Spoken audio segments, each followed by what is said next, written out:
জিনিসপুর কালী মন্দির। জিনিসপুর কালী মন্দির নরসিংদী জেলার বেশ প্রাচীন মন্দিরগুলোর মধ্যে একটি। সত্যি বলতে গেলে ধর্মীয় সহাবস্থানের এক অনন্য উদাহরণ আমাদের এই বাংলাদেশ। এদেশে হিন্দু, মুসলিম, বৌদ্ধ, খ্রিস্টান সব ধর্মের মানুষ একসাথে বসবাস করে।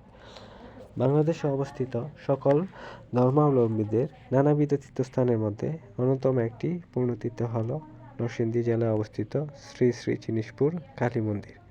প্রতিদিন দেশের বিভিন্ন প্রান্ত থেকে সনাতন ধর্মাবলম্বীরা এই মন্দিরে দেবী দর্শনে আসে। এছাড়াও পুজো, মানত, নবজাতকের নামকরণের মতো বিভিন্ন আচার অনুষ্ঠান পালন করে থাকে। অনুমান করা হয় 1760 সালে এই জিনিসপুর কালী মন্দির প্রতিষ্ঠিত হয়। দ্বিজরাম প্রসাদ নামের একজন বীর সাধক এই কালী মন্দিরটি প্রতিষ্ঠা করেন। সাধক দ্বিজরাম প্রসাদ চিনক্রম নামের সাধন প্রণালীতে অভ্যস্ত ছিলেন। সেই থেকেই কালক্রমে গ্রামটির নাম করা হয় জিনিসপুর। এখানে আপনারা বিভিন্ন স্টল আছে, স্টল থেকে মিষ্টান্ন এবং পুজো অর্চার জন্য যে প্রয়োজনীয় উপকরণ এগুলো কিনতে পারেন। কালীবাড়ির মূল আকর্ষণ হচ্ছে বিশাল আকার একটি বটবৃক্ষ। এই বটবৃক্ষের নিচেই প্রতিদিন হাজারো নরনারী সাধু দর্শনের জন্য ভিড় করে থাকেন।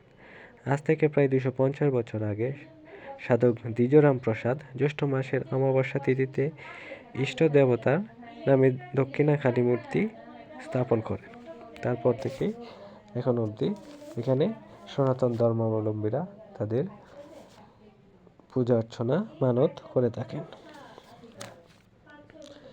জিনিসপুর কালী মন্দিরকে ঘিরে অনেক অলৌকিক ঘটনা ঘটেছে বলে জানা যায়।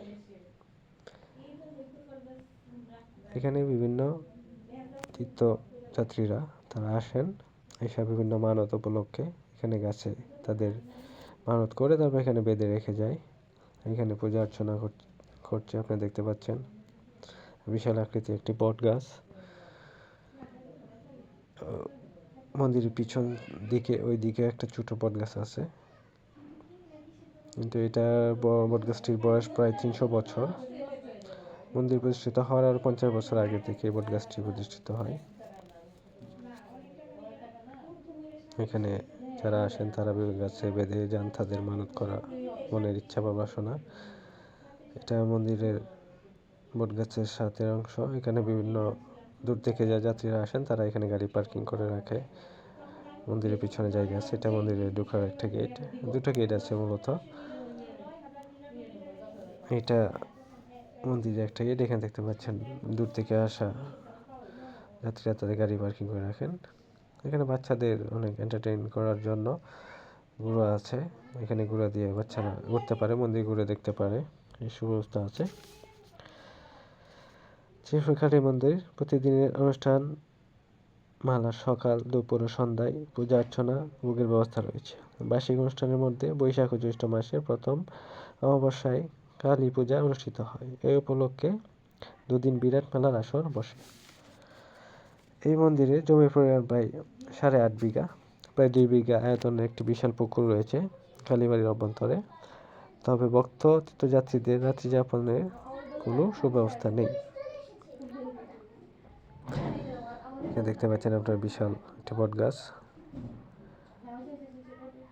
এখানেই মূলত যারা আসেন তারা মানত করে বা তাদের মনের ইচ্ছা পোষণ করে গাছে বেঁধে রেখে যান, এটা তাদের ধর্মীয় বিশ্বাস। বট গাছটি প্রায় 300 বছরের পুরনো। দেখতে পাচ্ছেন আপনারা গাছে অনেক কাগজ দিয়ে অনেক কিছু বেঁধে রাখছে। এটাই এখানে মূলত তারা যারা মনের ইচ্ছা বাসনা তাদের মানত, এটা আপনারা বলতে পারেন, এটা তারা এখানে জ্ঞাপন করে এখানে বেঁধে যান। তারা বিশ্বাস এখানে করলে তাদের মনের ইচ্ছা বাসনা পূরণ হয়। আপনি যেখান থেকে আসুন না কেন নরসিংদী জেলার জেলখানা মোড়ে নামতে হবে। তারপর এখান থেকে মাত্র আধা কিলোমিটার পশ্চিমে ঐতিহাসিক শ্রী শ্রী জিনিসপুর কালীবাড়ি মন্দির অবস্থান। জেলখানা মোড় থেকে এখানে কোনো রিক্সা বা অটো রিক্সাকে বললেই এখান থেকে আপনার সহজে আসতে পারবেন কালী মন্দির।